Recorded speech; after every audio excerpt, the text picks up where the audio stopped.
topic with David today is really what's hot in crypto, and there are so many things that are hot, but we only have 15 minutes to cover the most interesting things. So let's just jump right in. Maybe David, if you want to maybe do a more extensive introduction to what you do and who you are, and then we can jump into the questions. First, thank you so much to come and to be here. I know it's 1 p.m. and everyone wants to go to the buffet, so we're going to do it short, 15 minutes.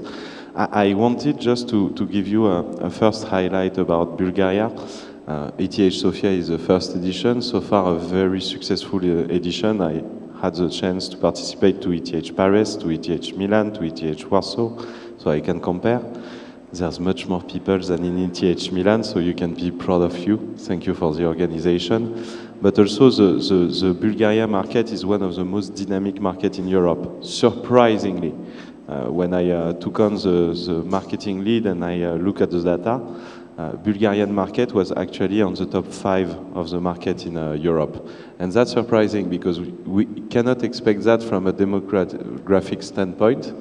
It shows that in Bulgaria you have a lot of people that went into innovation very fast and right now use crypto for a use case that is very specific, which is a financial independency. So bravo to you, keep pushing because you're one of the countries that is leading adoption in Europe for crypto.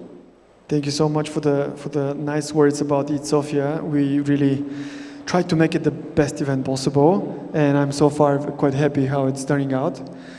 So we can start with the first question, and it's related to the cycle, because this crypto cycle, actually any crypto cycle is a bit different than the previous one.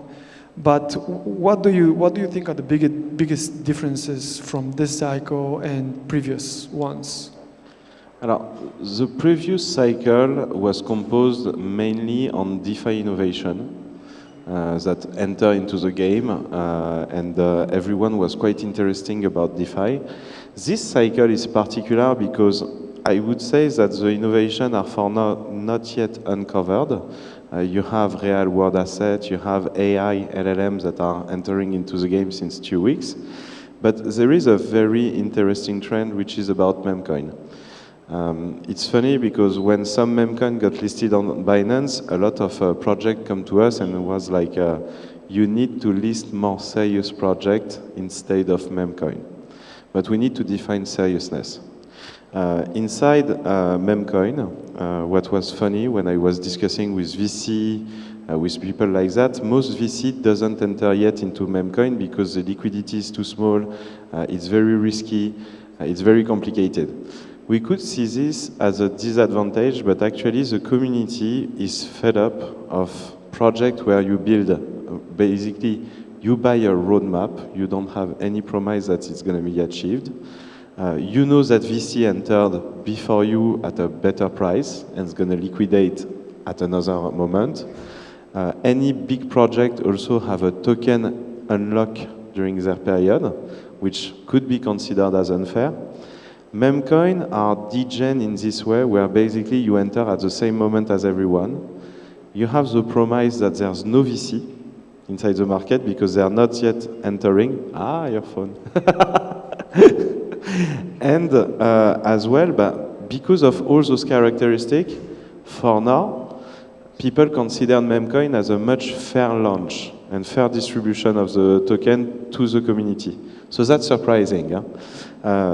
There's a drawback about memcoin is that it's still, and we see it, a lot of insider market.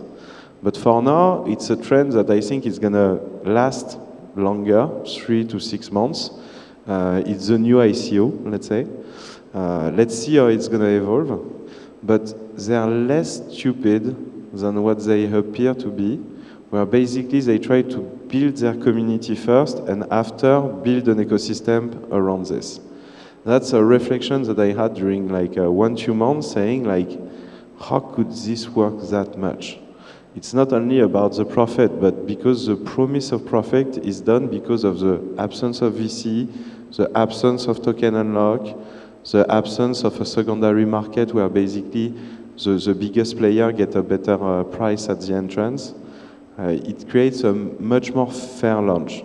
It still has its disadvantage, so it's going to need to evolve. But I just wanted us all to think collectively about this as serious, unserious. Sometimes, you know, unseriousness is a floating subject. Yeah, absolutely. Meme coins are definitely one of the biggest themes of the cycle, and there are some positives and negatives. Obviously, there are so many of them, and it's all centered around communities and how big a community can be. They even call them cults, actually. I hear in X that people are really mostly interested in meme coins that have this cult mentality.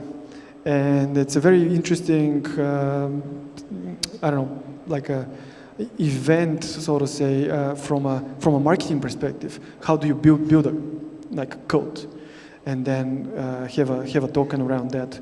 So where do you think we are in the cycle? Also, do you think there will be like an out season? Do you think the meme coins, or some of them at least, will further increase in their market caps and communities? And yeah, what do you think is going to happen in 2025 maybe?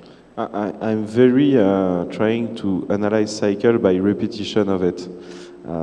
What we see, a composition of a cycle, it's funny because everybody is always speaking about the halving, but actually the beginning of a bull cycle always begin after US election. That's interesting because also, you know, there's a debate about which candidate is going to help better the crypto. Actually, I think the result doesn't matter. Last cycle, Biden was elected. It was a bull cycle. Last cycle, Trump was elected. It was a bull cycle. So for me, it's more a question of after the US election, people have clarity about what is going to happen, and then they take their investment decision. Big player, small player, medium player. It's funny as well to see that the ETF for BTC created one of the biggest launch in terms of ETF. The amount of money that have flooded into ETF on BTC is much more bigger than any ETF ever created. So it is a success. Surprisingly, ETH ETF was not that much of a success compared to BTC. Is it gonna ramp up after the US election or not? That's a question. ETH have some competition compared to before. Solana, but also some other blockchain. Sui, say, there are some new layer one that appears, but they had some new layer one also before. So it's going to be a very interesting cycle in terms of variety of the market. Before, you had a little bit of a monopolistic element, which was like time to market was the advantage. ETH being the first actor having a layer one, it took the lion's share of DeFi. This year, it's different. Memecoin has not been developed on Ethereum. They've been developed on Solana. They're still keeping on Solana a very good health base. So it's interesting to see that. Yet, I think, you know, the architecture of Ethereum, all those kind of elements make him quite a solid player for the bull market still. Yeah, absolutely. Solana is definitely one of the more interesting projects, and we see that a lot of capital that is coming into crypto is actually going to Sui, and also capital that is currently in other networks is also moving to Sui. But you're also totally right about the ETF. Yesterday I read a tweet that the Bitcoin ETFs in total have generated or have attracted a net inflow of $20 billion since they launched in January this year, which is a huge, again, like an accomplishment. It's better than gold. Exactly. So gold, for the gold ETFs, it took 5 years. And for the Bitcoin ETF, it just took like, 10 months. So a massive success. But then apart from the prices that are moving and the technology that is developing, we have also regulation, the regulatory landscape. And I guess this is also very much related to what's happening in the States. Everyone is looking forward to getting Gary Gensler out of the SEC. But in Europe, we have MiCA, or the Markets in Crypto Assets regulation, So how do you think this regulation is affecting Binance's users in 2024 and beyond? First, MiCA regulation is going to kick in, already kicks in for stablecoin mid-July. Then you have another step, to give you the different step. Mid-July, we've got the MiCA regulations that apply to stablecoin. And we had to stop the launch pool on FDUSD for the stablecoin FDUSD. That is the most painful things I had to do, to be honest. Then, in January, you're going to have a normalization. USDT, FDUSD need to be MiCA compliant, otherwise you're going to be able to trade in USDC on the platform, and that's it. That's one step. The second step is going to be interesting in the fact that MiCA is going to kick in January 2025 for centralized exchange, and there's going to be a first symptom of MiCA. The first one is that every actor that didn't register previously with a crypto license, MiCA is going to take effect in January 2025. For all the other actors, they have a grandfather period, which is that because you were already on a process, we're going to give you 6 to 1 years to adapt to MiCA. So the real, let's say, date of MiCA for Binance is going to be after the grandfather period, because we've been regulated in many countries in Europe. We've been regulated in France, in Spain, in Italy, in Poland, in Sweden, most of the countries where a regulation was in place. In Bulgaria, there is a regulation, but yet it's not applied yet. As well, MiCA is a common rule for Europe, yet it's up to the authority to exert this rule. So in some countries, they're going to be very fast to adapt it. In some other countries, they're going to give much more time and flexibility. It's up to each authority in each country to do so. So that's very particular, because also, MiCA is the first European regulation on crypto. The aim of it is to create a framework, a fit-for-all framework, meaning that previously you had to adapt to each country one regulation. And that was very complicated for local but also global actors, because the size of crypto market, it's growing, but it's still a small size. And in some countries, you need to take business decisions. You cannot have a dedicated platform with dedicated measure, because each regulation is different and each regulation has different characteristics, different requirements. You cannot adapt the platform 27 times easily. So having a fit for all is going to benefit in the mid-term for the crypto industry and for all actors. And at the end of the day, a regulation, I love to use this parallelism, but why a regulation? Let's think about aircraft regulation. We implemented aircraft regulation in the 1963 after a major accident in Las Vegas, where 2 aircraft collide each other. There's been very bad casualty. It was awful. In order not to happen again, we created a regulation to protect the user of aircraft. And now, thanks to this regulation, that's why everyone can take a flight, everyone can be secured. The flying an aircraft is becoming very simple for everyone, very normal, very safe. It's the same for crypto. Regulation is here to prevent major accident, major crash that could have happened before. Meaning the security of the platform, the IT security, the segregation of the wallet, the compliance, fighting anti-money laundering and financial terrorism.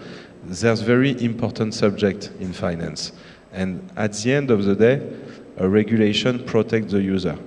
So once a regulation is applied, it gives guarantee to user, retail, institutional. It helps adoption. At first, it's complicated. I'm not going to lie. It's complicated for the authority because they apply a set of rules into a new domain. And it's complicated also for actors because they need to pass this step. It's really you need to qualify, you need to get better. In some standard, IT security, crypto security, securitization of fund, we're already above what has been imposed by the regulation. In some other, we need to be more to adapt to this requirement. It's a lot of work all over Europe from our team. We have a lot of work to do, but also, it's a guarantee of quality. Once we pass this step, the platform gets better for the user at the end of the day. Yeah, I absolutely agree. Actually, regulations are part of the natural evolution of the sector. So if we want crypto and crypto assets to be commercially successful, there is no other way than going through regulations. So there are definitely positives, and you mentioned that for the business, especially for the relations with banks, I think MiCA in particular will be very, very positive. And I have two more questions, and then maybe we can go into the lunch break. So you mentioned meme coins, but what do you think is the biggest innovation of this cycle? Because we do have certain elements, some certain maybe like protocols or projects, ideas, themes that are unique to this cycle. But in terms of innovation, what do you think is really interesting? Blockchain didn't invented a lot of things. Right now we are parallelizing the finance, the economical traditional finance, and we are developing standard tool inside DeFi and inside blockchain. So that, just to speak about invention. If I had to point some interesting innovation, actually the ETF is one of the most impactful things that's going to happen. Why? We always said that people should have 1 or 2% of their finance inside Bitcoin. That could be a good way to diversify an exposition to crypto. ETF created something in US, but also in Hong Kong, etc., which is that the 401, which is a retirement plan in US, people can now invest Bitcoin on it technically. Before it was technically not possible. Meaning that you're going to have a part of the population that's going to actually put 1 to 5% of exposition to crypto. Now, it's going to create a volume, but it's going to create also a best practice. If you are into the financial sector, you all know that finance people, they don't know what they do. They just replicate common standard and best practice. When a lot of people in US are going to put 1 to 5% on their retirement plan on Bitcoin, it's going to become also a standard practice in Europe, in other places, etc. So that's interesting to see that. The second element of invention and of what we can observe in Binance, and it's more of a sad news actually, is that we see also some country where the economics and the tokenomics of those countries is not that good. The national currency inflates very high. Thinking about some country in specific in LATAM, Turkey as well. And there, Bitcoin has been massively adopted. Massively adopted as a payment system, as a way to keep the money outside of the bank but in a secure place. So it's interesting because those countries, the bank were there, the system was there.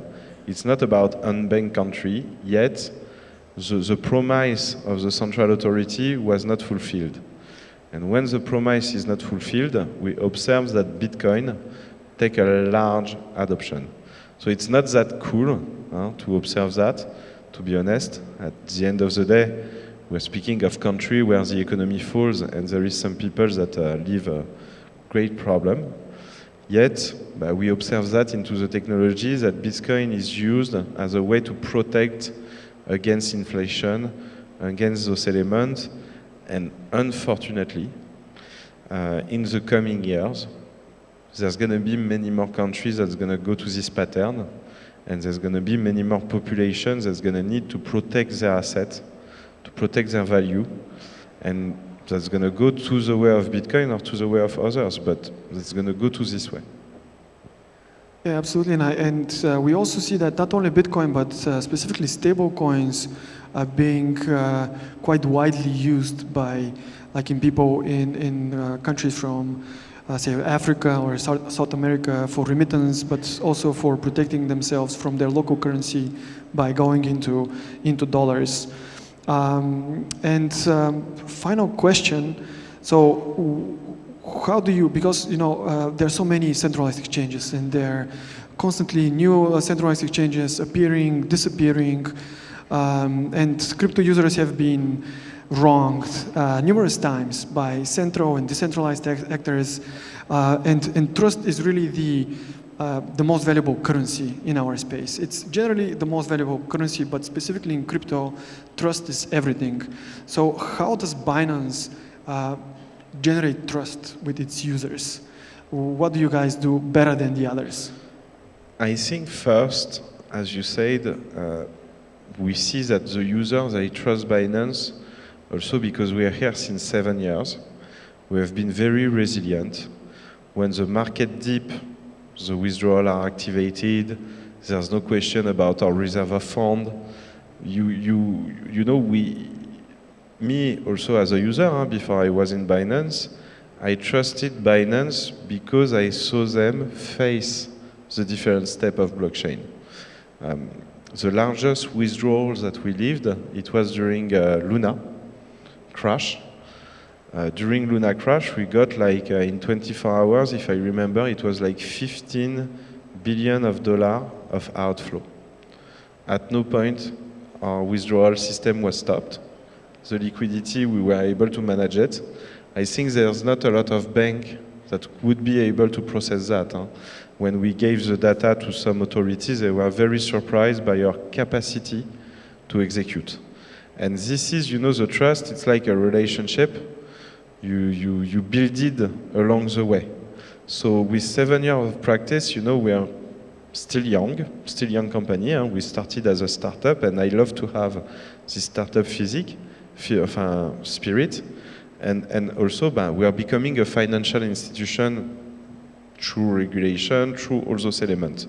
But trust is important, and trust, you measure it because you're like, okay, if they were there before, they're going to be there after. If they leave this, it's still smaller than that. And let's say, trial along the way, Binance lived a lot of them. We, even personally, even like this. Yet, we always made something that was very important. One, the security of the user. Second, the security of the fund, and keeping our promise to the community. I used to work with CZ a lot. Now it's Richard that is CEO of Binance, and he was my boss before being CEO of Binance. The business decisions in Binance are very simple.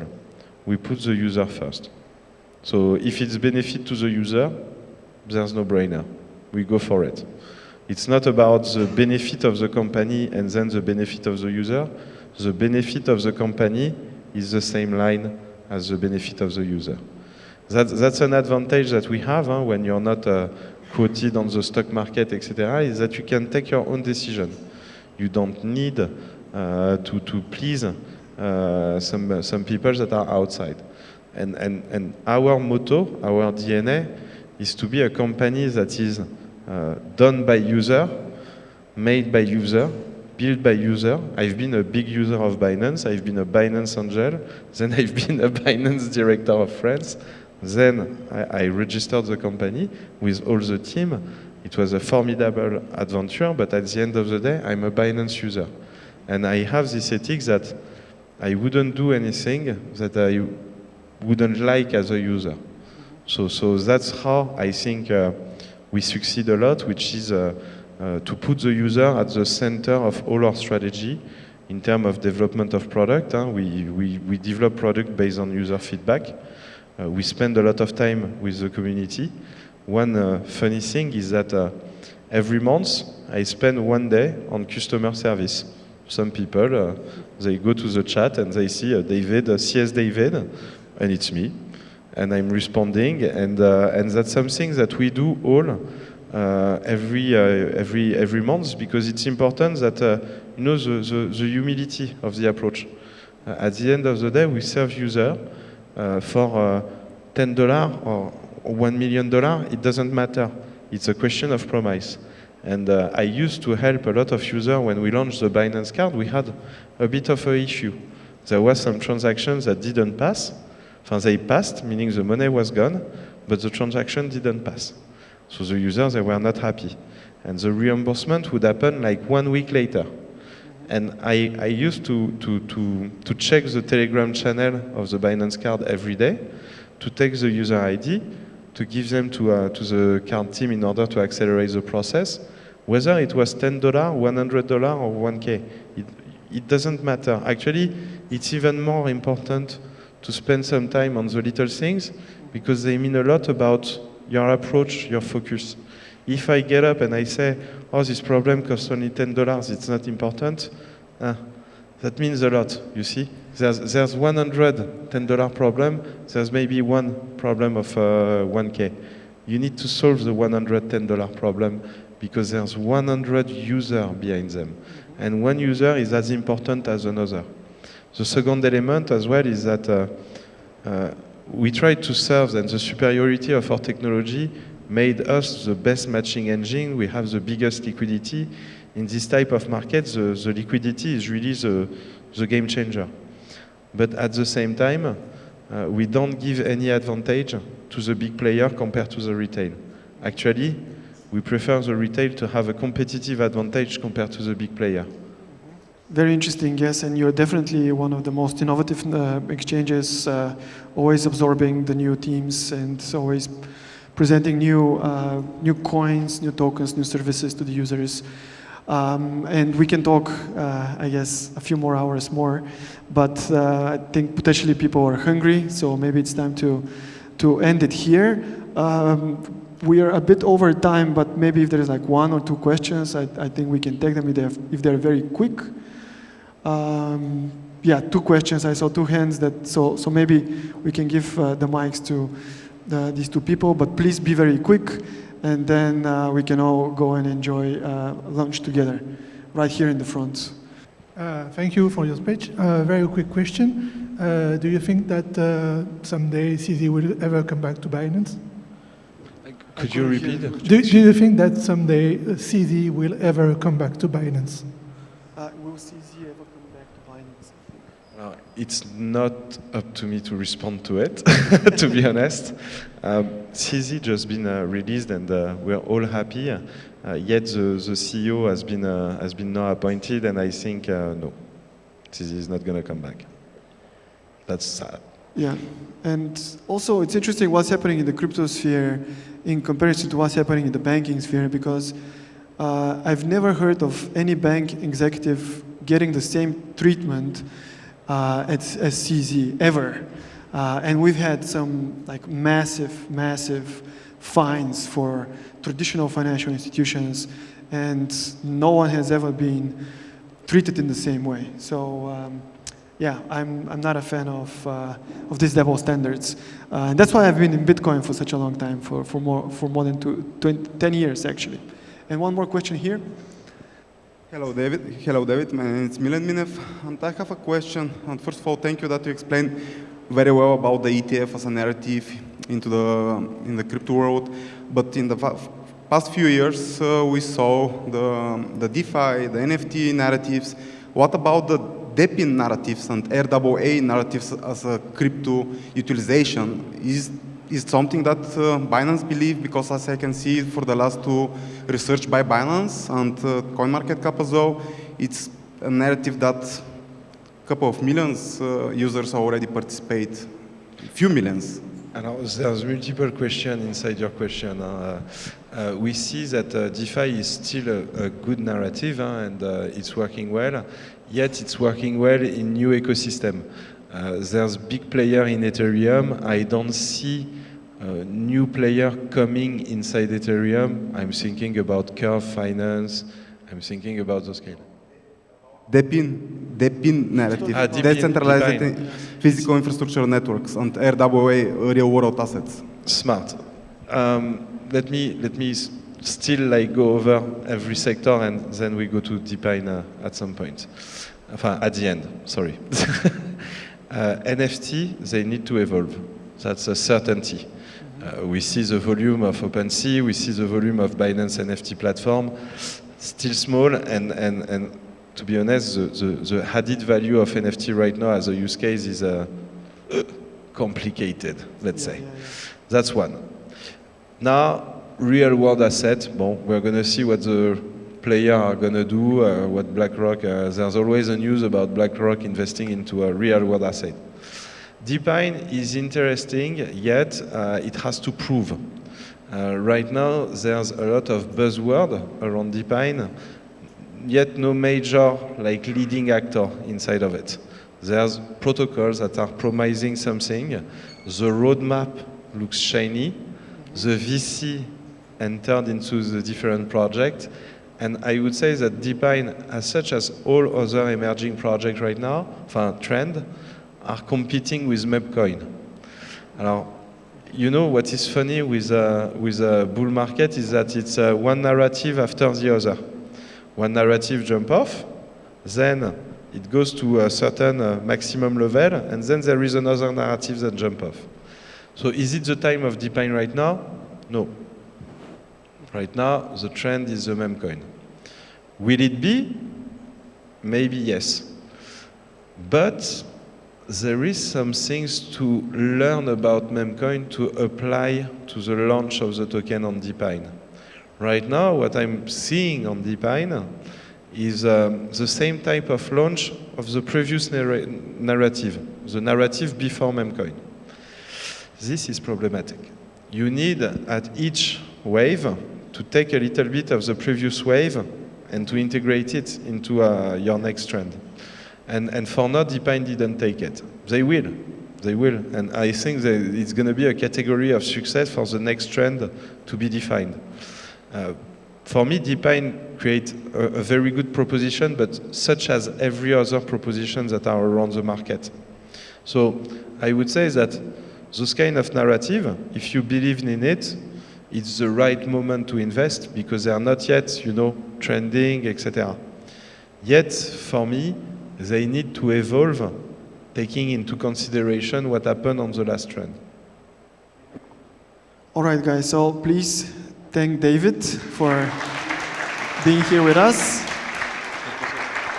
Thank you, David, very much. Thank you. And you can enjoy the launch, which is outside and to the left in the open stage room. And please come back here in about 30 minutes so we continue with the program.